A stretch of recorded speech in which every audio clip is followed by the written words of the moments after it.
Ok, ça c'est l'edging que je fais maintenant. Je vous explique, je vais vous voir une situation réelle que j'ai eue il y a quelques mois. D'edging. Alors, rappelez-vous une chose, il y a deux paires que vous pouvez utiliser comme edging entre les deux parents et les fils. Vous savez, avec euro-dollar, sterling-dollar, livre-dollar, il y a deux fils qui sont euro-sterling et sterling-euro. Sterling-euro, oublie, c'est les fils illégitimes. Euro-sterling, c'est les fils légitimes. Excusez-moi, bon, les fils illégitimes. Il a les mêmes droits, mais dans les plateformes, pas. Alors, dans les plateformes, vous avez les fils légitimes. Alors, euro-dollar et sterling-dollar, ils vont créer euro-sterling. Cette paire, ça fonctionne comme edging, soit dans les corrélations classiques, soit dans les corrélations atypiques. Vous pouvez utiliser toujours, ok, c'est une question très importante. Alors, regardez qu'est-ce que j'ai fait, et après je vous explique pourquoi. Dans un trading que j'ai fait, dans un trader que j'ai fait comme expériment d'edging, parce que maintenant on passe au edging. Là sont les matrices. Ah, ok. Regardez. Alors ça, c'est un cas vrai que j'ai fait et j'ai voulu faire ce cas d'edging. Alors, j'avais un swing area. Ce matin, on a parlé des static level, des niveaux statiques des swings. Rappelez-vous une chose. Dans les marchés vous pouvez trader dans les trends, vous pouvez trader contraire à les trends. Rappelez-vous une chose. Dans les marchés Forex, 70% du temps, les marchés bougent in a range. OK? Et il y a un marché qu'on appelle swing ambiance. OK? Le 30% du temps, les marchés bougent dans un train d'ambiance. OK?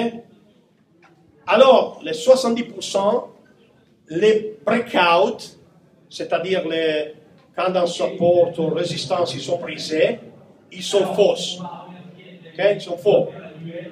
Les 30% sont vrais. Alors moi, je cherche de travailler avec des méthodologies, je vous explique quelques méthodologies après, pas maintenant, qui s'appellent S. Et S, pour Save Forex, c'est mon compagnie maintenant, Save Forex. En anglais, c'est Save Forex. Mais je n'ai pas l'ambition de sauver aucun Forex. Okay? C'est Save Forex parce que mon nom c'est Saverio, alors Save Forex. Alors ça, c'est une méthodologie qui s'appelle S1, c'est-à-dire, il y a une conjoncture entre des swing static level, qui sont les minimums précédents, significatifs. Rappelez-vous, les marchés du Forex, il est fait du trader, qui sont des humains. Les market makers sont des humains, ok, il y a l'autobahn et velocity.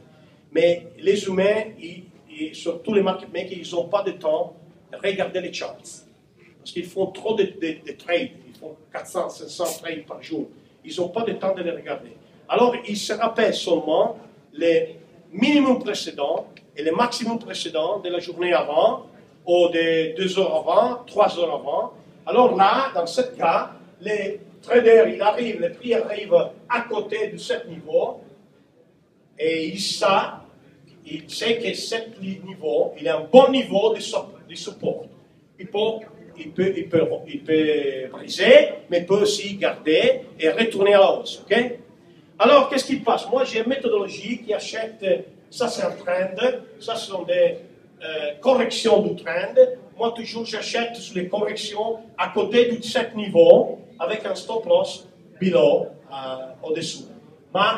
Mais si je vais utiliser les hedging, j'ai fait une étude avant et j'ai dit, OK, si ça va briser les supports, je vais faire une autre opération en lieu de prendre le stop loss. Et ça, c'est une histoire qui s'est accaduta. C'est passé. C'est passé il y a 2 temps, je ne me rappelle même plus les mois. De toute façon, c'était peut-être il y a 1 an. Alors, à 10 heures, j'ai acheté, on les charts 15 minutes, on les chart 15 minutes, on a acheté deux lots, un lot, ce que vous voulez, des cables à 154.37, 154.37. J'ai acheté ici, 10 heures, ça passe une demi-heure après, les cables, il va tomber et je devrais prendre mon stop loss. Mon stop loss serait, ici j'ai un 54.37, ici serait un 54.10, 27 points. Sur un lot, ça fait combien? Vous devez savoir. Si vous voulez faire les cambistes, vous devez savoir comme ça, combien ça vaut 27 pips en 5 000 sterling. Ça fait combien? 200, parfait. 270 dollars, ok? Qui sont dollars, hein? Dollars, rappelez-vous, deuxième, une cote, devise de cotation, toujours à la baisse. Qu'est-ce que j'ai fait au lieu de prendre le stop loss? Regardez. J'ai pris l'euro-dollar à 10h30, dans le moment où aurait dû vendre la sterling, la livre, en stop loss. Au lieu de faire ça, j'ai vendu à les mêmes positions d'un lot de sterling, c'est-à-dire 120 000 euros, parce que 100 000 sterling sont 120 000 euros à peu près. Alors, il faut faire la conversion. Vous voyez que la conversion sert pour savoir tout ça et faire vite. J'ai vendu un lot point 2 euro-dollar à 1,2898. C'est à la même heure où j'aurais dû prendre le stop loss, un livre. Je n'ai pas pris, et j'ai vendu. Qu'est-ce que j'ai fait alors? J'ai créé une position synthétique. Je vous dis avant, vous vous rappelez, la exposition des devises. J'étais long sterling, je suis short euro, j'ai créé une position short euro, long sterling. C'est quoi les crosses qui s'appellent break-even point? C'est quoi les prix auxquels je suis short euro sterling? Le prix est donné par la division entre 1,2898, c'est le prix que j'ai vendu l'euro-dollar, divisé le prix où j'ai acheté avant la livre. Ok? Ça, c'est le prix où je suis short euro sterling. Regardez, je suis short là, et le prix est plus haut. C'est normal. Dans le moment où j'ai fait le hedging, je suis en perte. Sinon, je ne faisais pas le hedging. Okay? Le hedging, c'est une situation où vous changez la structure de votre position. Au lieu de prendre un stop loss, vous créez une position synthétique sous les crosses. Vous devez faire l'edging toujours entre les parents, pas l'edging entre un parent et un fils. Vous prenez deux parents, ça veut dire les devises où il y a les dollars, vous les mettez ensemble par une multiplication en division et vous créez une position synthétique. Alors là, je suis short euro sterling. Mais j'avais déjà fait des calculations sur l'euro sterling. C'est pour ça qu'avant de faire le hedging, je dois voir la structure du chart du fils peut-être sur les charts, sur les time frames plus hauts. Alors je fais toujours cette analyse. Avant de faire la première opération, j'ai toujours regardé les fils sur les charts qui sont au plus haut time frame. C'est-à-dire, moi je vais faire un trade sur les 15 minutes, je vais voir les fils sur les charts à 2 heures et 4 heures. S'il y a un point de static swing level, good resistance, bonne résistance, qui me donne la tranquillité, que je peux mettre la position dans une position synthétique et euro sterling, alors je vais créer l'edging. Alors regardez qu'est-ce qui s'est passé. Alors j'étais short, ok. À un certain point, à 1h20, l'après-midi, l'euro-dollar, j'avais vendu, il était descendu, ok. Après, j'ai fait voir où les cables étaient allés. C'était beaucoup plus bas. Mais de toute façon, l'euro-dollar, vous voyez, il est arrivé exactement dans les mêmes points qui étaient arrivés avant, les matins, les sterling. Regardez, le même swing level. Parce qu'entre des changes corrélés, il y a toujours deux courbes qui sont parallèles. Et à certains points, les courbes, ils vont diverger. Ça, c'est la divergence. Quand ils vont diverger, vous devez utiliser la divergence qui rentre à la baisse. Ok? Alors ça, c'est ça la stratégie. Quand il y a deux changes corrélés qui sont momentanément décorrélés par certaines situations, vous devez utiliser cette décorrélation pour la rentrée de la corrélation. Ok? Parce que la corrélation historique entre l'euro-dollar et les cables, il est vraiment fort. Il reste toujours entre 0,60 et 0,90. Si quelquefois il baisse à 0,40, 0,35, il faut profiter de ça. Ok? Maintenant, dans les marchés, il y a l'euro sterling qui est en train de tomber. L'euro-dollar, il est faible et cable is moving higher. Et sterling est en train de bouger à la hausse. Alors, à ce moment-là, ça devient important de comprendre les supports de l'euro sterling dans les longues périodes. Quand vous trouvez à cet niveau, que ça peut être à 0,79, 79, 40 ou 50, encore 50 pips à la baisse, peut-être c'est la grande occasion pour aller long euro sterling à travers un achat d'euro-dollar et une vente contextuelle des sterling-dollars. Ok? Ça peut être important pour take advantage. Comment dire en français? Exploiter la corrélation entre exploiter la décorrélation momentanée. Alors, regardez ça. Regardez qu'est-ce qui est passé. Alors, j'ai pris, quand il est arrivé sur les supports, moi j'ai fermé la position euro-dollar. Et j'ai pris, regardez, c'est clôture partielle hedging, et j'ai pris 26 pips. Et on reste avec la position long sterling dollar 1,5437. Regardons où il y a le sterling dollar dans les moments où j'ai fermé la position de l'euro dollar.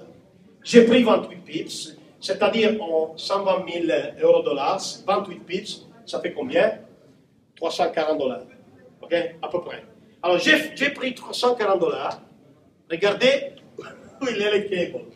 Il est tombé.